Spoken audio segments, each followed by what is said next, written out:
Hello, Buttercup. Welcome back to my channel. Today's book review is The Red Branch by Morgan Llywelyn. This was published in the late 80s, and this book is really old. I had to get a used copy. Currently, this book is not available, and I don't even think it's available for ebook purchase. So they're doing some things with this particular book. I don't know when it will be back on the market to buy, though this isn't too bad considering it's probably almost 20 years old. It has a little mold, or I don't know, those like dots right here. I think that's called mold, right? I don't even know. But it hasn't made me sick yet, and I read it for a good week, so it's fine. But if you're interested, it might take a little bit to find. However, I recommend this novel. I gave it 4 out of 5 stars. This is about Cuchulainn, the Irish warrior, and you could argue, and many people have argued, that he is the Irish version of Hercules. This book starts when he's very young, not when he's born, but very young. I would say probably 4 or 5 years old. It doesn't particularly say how old. There is at one point, like in the middle of the book, where they say that he's 20, and then you have to continually figure out from when he starts around 4 or 5 years old, this story. And then I'm thinking he's around 30, or at least early 30s, when he dies in battle. That's not a spoiler alert. Well, actually, I guess it could be. This is part of the Ulster cycle. I'm really intrigued to read it in its own form, but what Morgan did here is she read the whole Ulster cycle, and then she wrote it down in a story versus it is like an epic poem. And it can be hard to track those types of really old epic poems. It's at least, I don't know. I don't want to say specifically, less than 2,000 years old, or maybe it is. It's old. It has that type of difficult language that a lot of people find hard to read and to process. And Morgan does that for some other books as well, like Fimical. She basically reads the original text and produces a piece of art, aka a novel, and that is more easy to digest and appreciate for the kind of regular audience. And this book does that very well. I would say it's only 4 stars instead of 5, because we get near the part about the Cooley Bull, and what that is about is Maeve, the queen of Connaught, wants to have this bull for various reasons. And so cattle raid happens, and it's really long. Like, I don't think it should have been that long. It was really dragging, and I skimmed most of the bull raid stuff. And compared to the last 2 big events of the Hound's life, his nickname's the Hound, I thought that was a weird proportion. Took a little too long with the bull raiding, not enough when he is killed, because I think that's like an epic ending. We need a little bit more there. And also when he like accidentally kills a loved one, and I'm not gonna say like who, but like that was a little anticlimactic as well. And that might be, if she is going off of the epic verses, if they took a very long time to talk about the Bull of Cooley and then the other 2 not so much, then I could see maybe she's like trying to kind of sort of match that Ulster cycle story.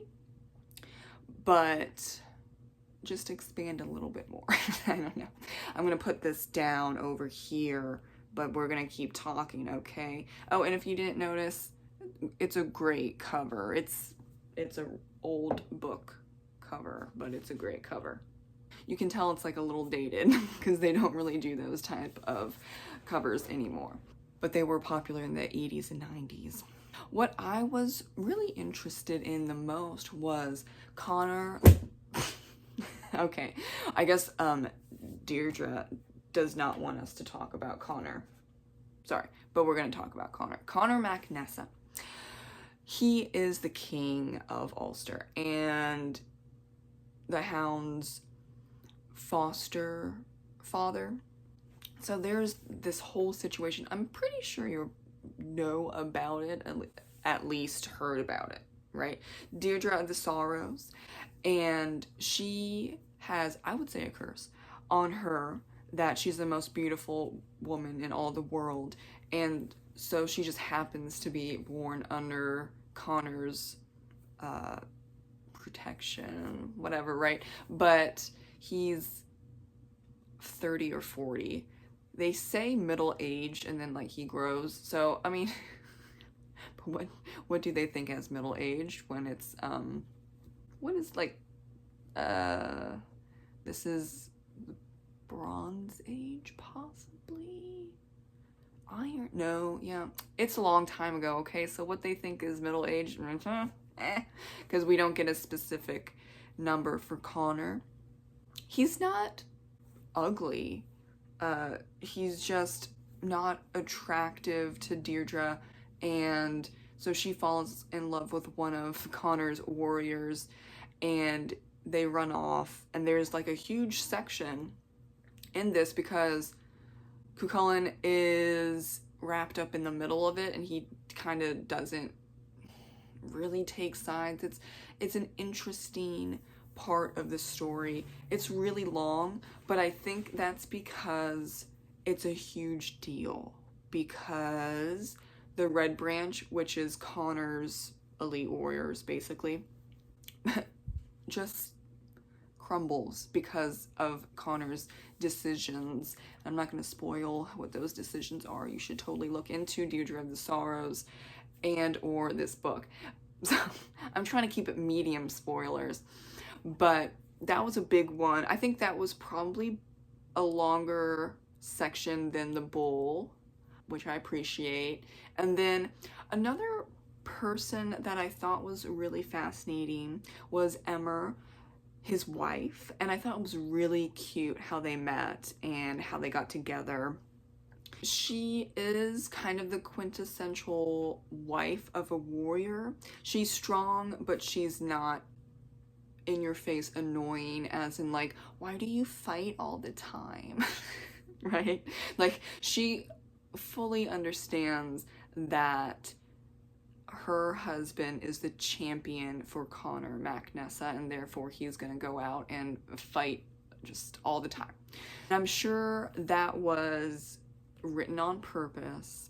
The Celts, specifically the Irish, it's a warrior-like society, though it continued on for thousands and thousands of years because it wasn't just a warrior society, unlike Sparta. Sparta fell because all they were about was the warrior lifestyle, but at least with the Celts and the Irish specifically, because this is set in Ireland, it wasn't just about warriors, about honor and poetry and family and upholding the law and all that stuff. So it's a balance, but the warrior culture is very present. And I'm sure this was written for women that were married to warriors to say, be like Emma. It's like, you married a warrior, you're gonna have to accept the fact that he's probably not gonna be around much and he'll probably die in battle. But if you, like the guy, look up to Cuchulainn the Hound, you will also be seen as honorable and respected. So it's really a story about the best image of warriors. Not so much, don't be like Connor MacNessa, right?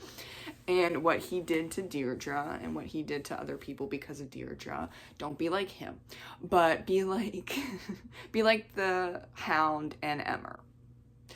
I think this would have been a little higher, maybe like a 4.5 instead of a 4. I was under the impression that it would be just solely through the eyes of Cuchulainn, but it was not. There was a lot of, it's in third person, so it wasn't as like jarring. And it wouldn't have worked if it was in first person, but Morgan knows what she's doing. So it was in third person, and we were in the eyes of Connor MacNessa, Emmer, Maeve, and the warrior, war, fate, death, goddess.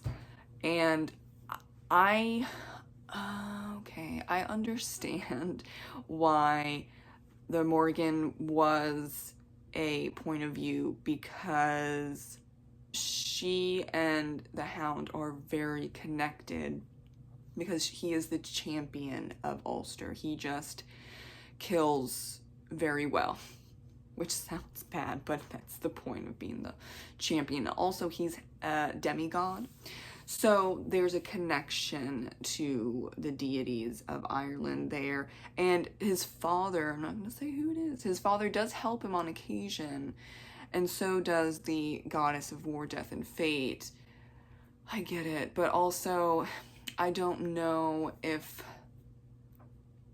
it was 100% necessary. I'm trying to think, you know, if you take out the goddess's point of view, would it take away from the story? And I'm on the fence about that. So if I'm on the fence about something, probably lean towards just take it out, like slash it's not really needed. But the book's been out since the 80s, like I'm not trying to rewrite anything. Just me thinking as a reader and a writer and making it 4 stars instead of 5. That was a nitpick of mine. Now I can understand absolutely Emmer's point of view. Like, they're best friends, they're married, she's the quintessential warrior wife, we get it. I can understand Connor, because Connor is his foster father, and they're very much connected, even when Connor messes up time and time again. And his foster son has to fix things, for sure. Maeve, I did not know too much about her. I know that she was a very prolific queen, and she ran Connaught so well. Hypothetically, some people would say no, but considering, she did a very great job. And I know some people really love her, some people really hate her. She's a divisive character and person in general, and you can definitely see that in this novel. There are times where I'm like, you go girl, and other times I'm like, oh my god, you need to shut up. Shut up. And I'm kind of sad that she didn't get her own book. I think people overlook her. I don't know why. I would have loved Morgan writing about Maeve, but that didn't happen. So we get her in this book, and it made it longer. But I think it was necessary. It was a little jarring at first when it wasn't just Cuchulainn's point of view, and I had to get used to it. But then when I got used to the other points of view, then I was like, okay, I understand. I get where Morgan's coming from, but it was a little odd at first. And what I appreciate, at least with this particular copy of this novel, is there is a glossary of how to pronounce the hard names, which you need. I'm gonna say it, yes, you do need. Some of them are like, ooh, they're easy, and then other ones, they're like, what happened? What happened? It's like French, what happened? Emmer's name is pretty easy, for example, but then if you go Old Irish, it's Aver. And you're like, what? It's E-M-E-R, Emmer. Okay, but Old Irish, Aver. I'm like, oh. And then the other easy one, Finnevar. The thing that I find interesting but also difficult is, like, depending where you are, it's or so there's like a slight difference, and sometimes you'll see one glossary say Finnever, or you'll see Finnever. You know, it's the slight stuff. So you're talking about Old English versus modern, or why did I say Old English? Well, there's a difference there too. But you say Old Irish versus modern Irish, and you're like, what happened there? I don't know, but it happened. So sometimes I will mess up Cuchullin's name. Sometimes I'll say Cuchullin, but it's actually Cuchullin. But I've heard others say Cuchullin. You're like, oh my gosh, Irish, okay. I love you. You are gorgeous when someone speaks it, but like I can barely keep up. So I appreciate the glossary in this particular copy. I hope if, I'm not even gonna say if, I'm being positive, when they release a new printed and ebook version of the Red Branch, that they keep in the glossary. I know Morgan Llywelyn is getting closer and closer to passing away. I think she's in her 90s at this point. I'm trying to read and collect all of her books. I am pretty sure that they will republish Red Branch. They have done so with most of her other books, and I really appreciate that. But on the off chance that they don't, I suggest getting a used copy if you are interested. That one was only like $6. Yes, it's going to be heavily used. Yes, it's going to be yellow. The page is going to be yellow. But if you're really interested, that's like the same, if not cheaper, as an ebook nowadays. So $6 for a paperback copy that's used, you know, I think that is worth it. I do recommend, of course, Red Branch, not just for the Irish readathons in March, but just in general. So thank you so much for watching. Ta-ta for now.